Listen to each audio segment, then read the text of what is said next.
Hey, what's up?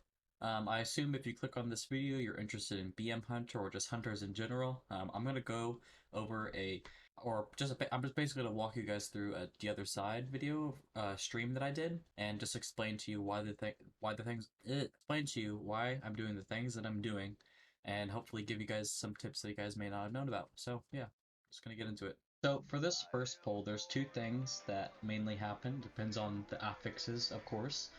If it's tyrannical, you don't really want to be lusting on this first pull. I know a lot of you guys probably do lust on this first pull. The reason you don't is because you're not going to have it up for the boss, and the bosses are really what matter here and what are important when you want to have all of your buffs up for.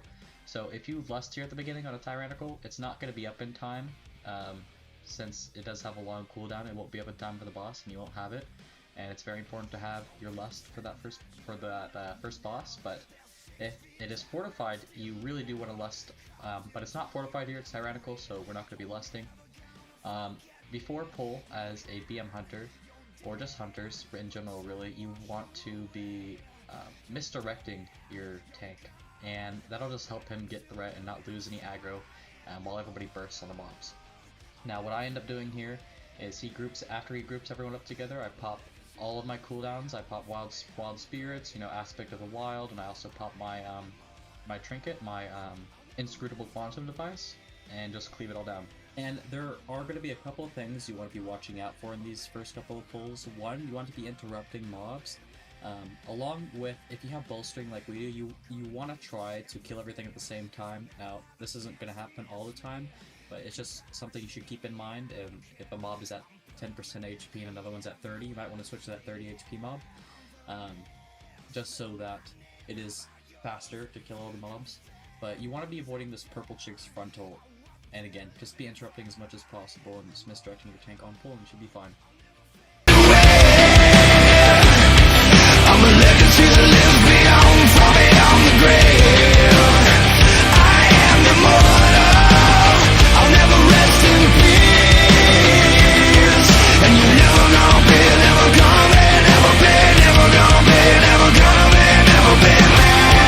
For this red guy, the Enraged Spirit, if you see this blue circle on the floor here, you'll notice that at the center of it is an urn. Now, you want to be using the urn to either, one, interrupt the masks, but what I would like to do is interrupt his AoE that he casts. You just want to wait for him to start casting it and then use the urn to interrupt it just to stop any damage going out to the party. Some healers can't handle it and people do end up dying on higher keys, but it works out here. But just, yeah, if you're Night Fae, you want to make sure that you're using that urn.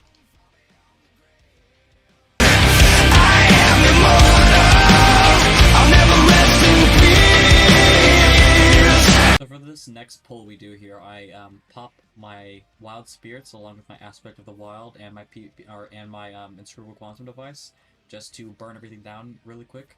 But after this pack is dead, a pride will spawn. And for prides, if you have a tank pet or if you have a spirit beast, you want to be making sure you're popping your defensive that your pets give you, just to reduce any damage that's being taken to you. Because once its stacks start getting up to a 15 or higher, you start taking a lot of damage, and having that defensive can really help mitigate damage and sometimes save your life. Now, if you are getting low, you want to make sure to pop your heal, but you also want to keep in mind, you want to be watching your teammates, because there's going to be an AoE that is put on them, and you just want to make sure that you are not in line with the red dots. You want to make sure you dodge those. And after the pride is dead, you want to make sure to trank one of these axe dudes, these big skeleton boys, and you just want to make sure you're tranking their rage, just to mitigate any damage to your tank. There's something better than this. I'm caught in the middle of life, somewhere in the middle of love. Nothing's gonna change till I break these chains and I tear down the wall. I am lost in the middle of life, stuck in the middle of... So for this next pull here, you just want to make sure you are stunning the devoted, because if they get their cast off, they will manifest into this, what do you want to call it, a serpent, I guess. It's a flying serpent that does an AoE to the entire party, and if it dies, it will drop a giant pool of blood that will it'll give you damage if you stand in it. So it's really not good to let their cast get off. You gotta make sure you kill them first, and then also interrupt them so that they don't have their cast get off. Now afterwards, you want to make sure you are interrupting the heal from the priest and also from the hex from the voodoo guy along with his heal. Other than that, after this first pack is dead, I pop my cooldowns on the next guys. Important to note, when the melee guys die, they will turn into spirits. As a hunter, you can actually trank that. But the only other thing you really want to be looking out for in this hallway is this last pack. Everyone has to LOS on the wall by where the urn is, and your tank should, if he knows what he's doing, pull them back to the urn and then you stun them. But that's all there is to this hallway. And for prides, again, just make sure you're watching your teammates, you're not getting hit, and then pop your defensive and heals when needed.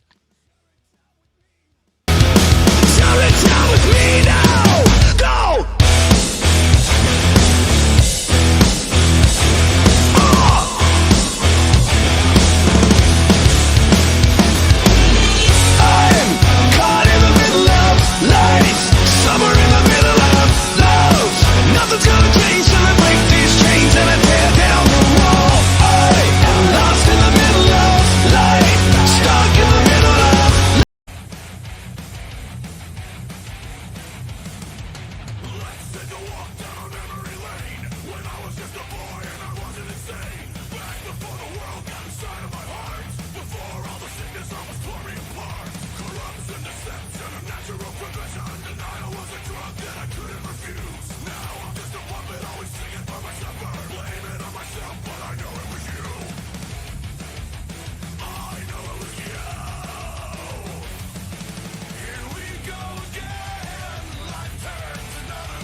mechanics you want to watch out for. Your teammates or you yourself are going to get a dot on you. It's like a plague, and you'll have a big red circle on you. You want to make sure you're standing still and not be by your teammates, because it will spread if your teammates walk into your red circle. Now, you also want to be killing these serpents as soon as they spawn, because if you don't end up killing the serpents, it's just going to end up being a wipe just because of how much damage they're putting out. So you want to be killing them as soon as they spawn. Other than that, you just want to burn the boss down as quickly as you can.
for this next mob, there's not a lot you have to worry about, except for his Haywire. Now, if your tank knows what he's doing, you should just pull it to the wall so you can LOS it. Other than that, you just burn it down. Now, after this first mob, you don't want to focus the robotic dog, and you don't want to focus the robotic dog if your tank pulls all of the mobs, because one, the little guys spin, and that's really annoying for melee, so if you have melee in your group, it's a lot more difficult for them to put out damage. Other than that, they have a lot of abilities that need to be tranked constantly. So if they die first, that just puts them out of the fight. Now what our tank here does is he just pulls the dog solo. If he does that, you just want to stay out of the blue circle he'll put on one of your teammates because it stuns you. Burn them down. Now, you do want to make sure you watch out for the little guys when they spin, because it will do a lot of damage. It could kill you.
So for these guys, you just want to make sure you interrupt the self-heal, and stunning their first cast, the lubricate cast I believe is what it is always useful, but you really want to make sure you save your interrupt for their self-heal that they do. Now other than that, if you have an engineer, there is actually machines, so you could disable all the slimes here for the first trap, but you want to make sure you save your cooldowns for the last pack before the boss, because they do a shit ton of damage, and you want to make sure you were interrupting those last mobs as much as possible. Now when we get there, there's a cool trick I'll show you if you are ranged, but until then.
So the cool trick here that I wanted to show you, and if you have a pet, you just want to make sure you wait until the pride spawns to do this, because if you do this before the pride spawns, your pets, because they have retarded UI, are not going to be able to run back. They're not going to have any way of knowing how to get back to the pride. So after the pride spawns and you got your pets over here, as a ranged person, you can actually go through these traps beforehand just so you have maximum uptime on your pride. And now if your tank was really big brain, he could actually do this as well as melees, literally run through these traps up into the doorway, and you can actually do the pride right in front of the boss. Now a lot of people don't do that, but that is one tip.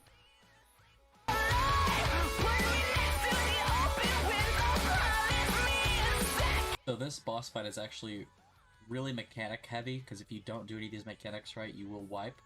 Now for the first wizard dude, Millhouse, periodically throughout the fight, there's going to be these purple crystals that spawn, and there's going to be a line going straight to the boss. You want to stand in that line, because if the line hits Millhouse, a huge AoE is going to go to the party, and it's really hard on the healers, and in most cases, parties wipe to that.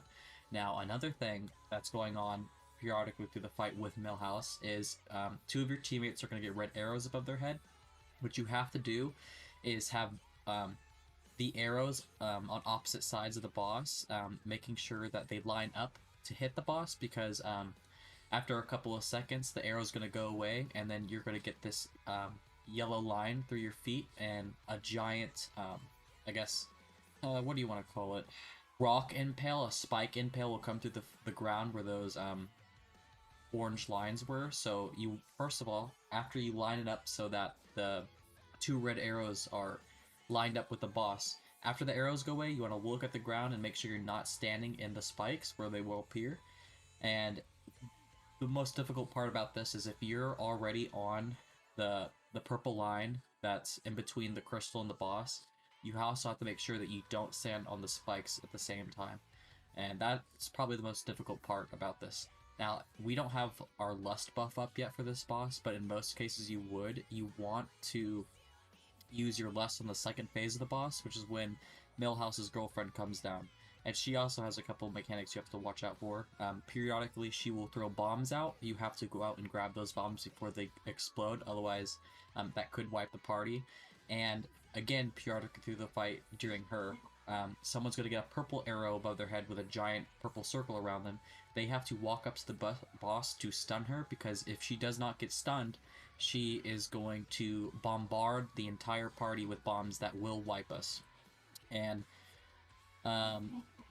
through one part of the fight, she will run to the side of the arena, and then she will actually start to do that.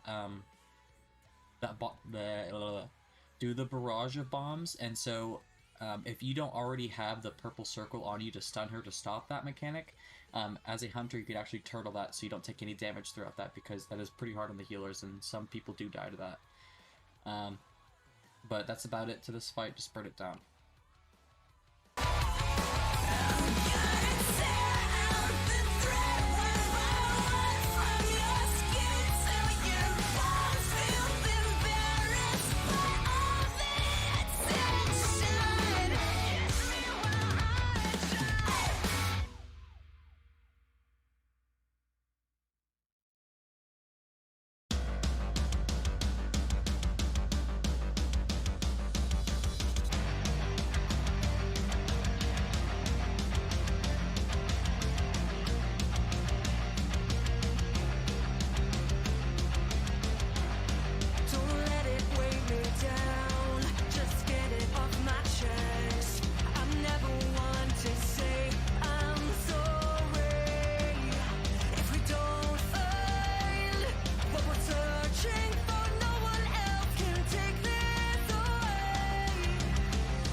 What our tank ends up doing here is he pulls all the mobs here. Now, you can either pull all the mobs here, or you can do the 2 on the left solo and then do all the mobs.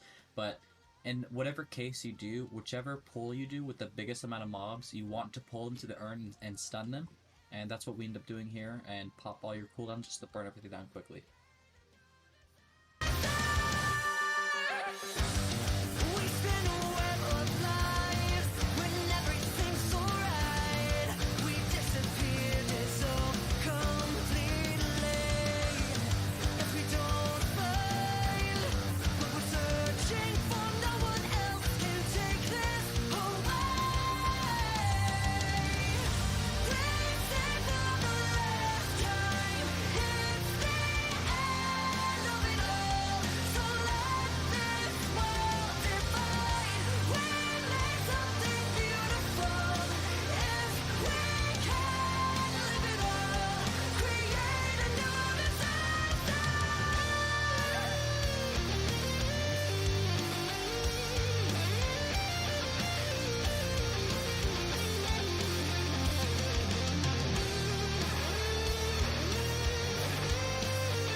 these next couple of pulls, there's not a lot you have to watch out for as a DPS other than just burning everything down. The one thing, there's two things really you have to watch out for. One, the bark skin people, you want to be focusing them and interrupting their bark skin, just because they do a cast that reduces all the damage to all the mobs in the party. Now, other than that, periodically throughout the fight, there's going to be these white circles you'll see. You don't want to stand in those because if you do, you will get a magical effect on you that puts you to sleep, basically. Now, you can get rid of this by sleeping or somebody dispelling you. But if you just are watching out for them and don't get hit, you don't have to worry about it at all. That's pretty much all you have to watch out for all these mobs up until the boss. Now, if your tank does what we end up doing with the urn, is you pull a bunch of mobs into the urn, and then you stun them with the urn, just so you can do a big pull there. If you're Night Fae, you just want to be watching out for that and making sure you click on the urn. But other than that, that's all there is to it in this next section up to the boss.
The stigma feeding, it sucks the life from me.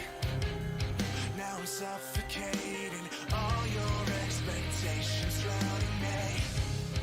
Walls are closing in now, how will I survive? Is it really over? Tell me, will I make it through the night? Will I make it through the night? If these scars could speak,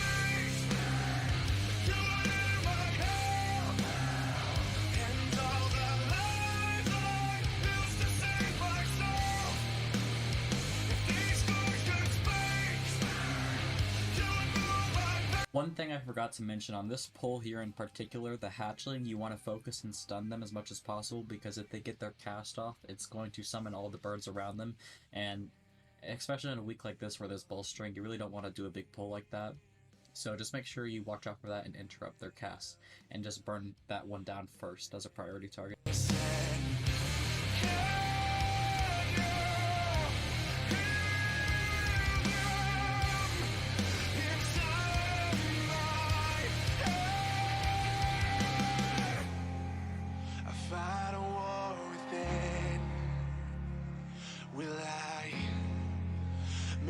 Through the night, if these scars could speak, you are my hell,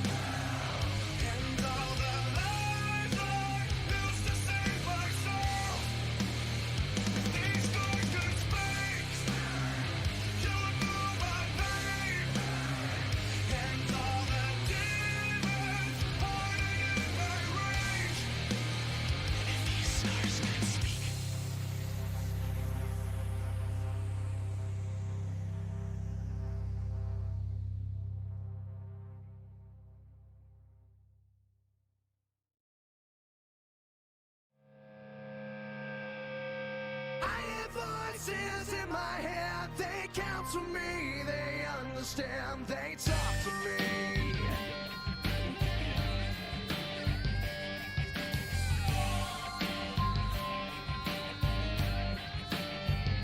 You got your rules and your religion, all designed to keep you safe. But when rules start getting broken, you start questioning your fate. I have a voice that is my savior, hates to love and loves to hate.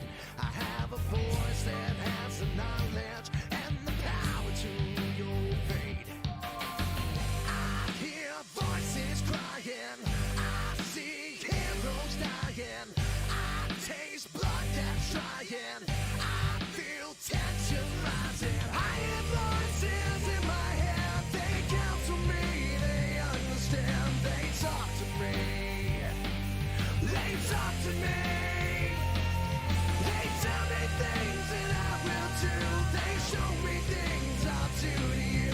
They talk to me. Talk to me, talk to me, talk to me. They talk to me. Talk to me, talk to me.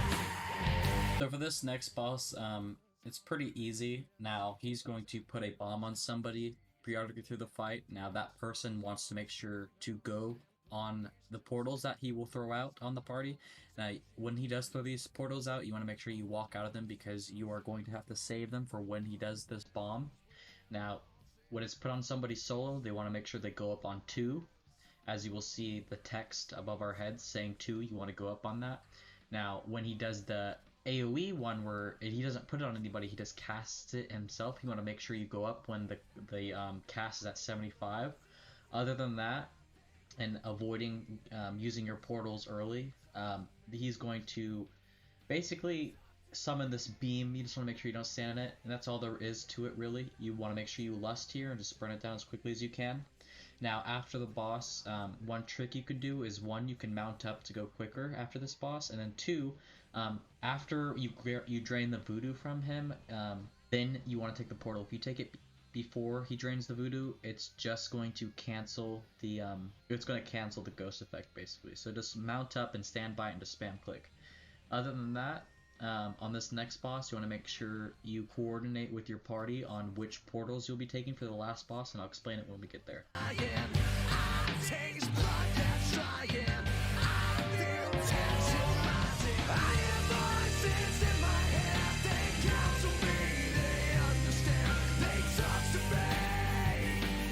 So this last boss has a couple of mechanics to it. First, when I was talking about the portals, there's going to be 3 phases, essentially. 4, technically, if everyone doesn't do their job correctly, but there's predominantly 3 phases. The first phase, he's going to put a dot on everyone, basically. There's going to be a little purple dot above your head. Now, you're going to want to put this dot. So after you get the dot, you want to walk to a place where no one's going to be, because the dot is going to go from you to the floor, and then it will explode. So what I always do as a range is I go back to these back stairs and I place it down there. Now, other than that, your tank needs to be in melee range at almost at all times, except for when he does his green slam that you'll see him do a couple of times here. Now, the reason you want the tank to be in melee range is because if he's not, he will just basically wipe the entire party. It's one tank mechanic. Now, other than that, he has 3 really heavy attacks that he will do to the party. One is the overhead slam that I was talking about that you want to walk out of. It's in melee range. And then the other 2 are beams that he'll do in the left or the right side. So you want to watch out for those. Make sure you don't walk in those, because they do a lot of damage and can one-shot you on higher keys. And just make sure whenever you get the purple dot above your head, you want to be placing it where people aren't really going to be walking.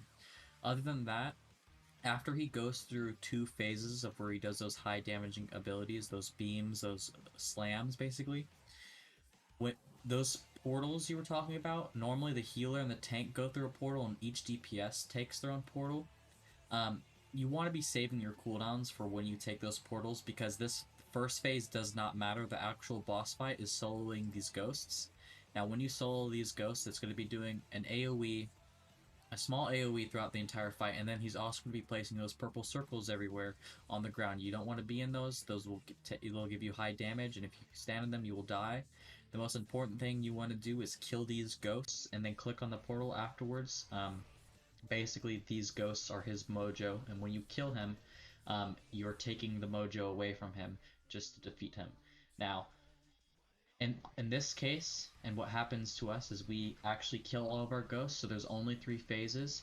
The first phase I just explained to you. The second phase is those ghosts after you take the portal, and the third phase is the last bit of damage you do, and just a repeat of the first phase. Now, there's going to be 4 phases if not everyone kills their ghosts when they're supposed to. And if everyone doesn't kill their ghosts when they're supposed to, it's basically just going to be another repeat of the ghost phase where you have to go and kill him again, and another repeat of the first phase I was talking about. Other than that, after you kill his ghosts, you take his mojo away, the boss will die.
Thank you for watching. If you made it to the end of this video, I appreciate you. If you want to see more content like this, feel free to subscribe down below. I'm going to be making an entire series on all the Mythic dungeons. Other than that, I got this footage from my Twitch. I'm going to leave a link down in the description below, but feel free to check that out. I stream WoW, so if you ever want to see some BM action, I'll be there. But other than that, thanks for watching. If you like it, like it. If you didn't, leave a comment down below explaining why. And until then, I'll see you in the next one. Peace.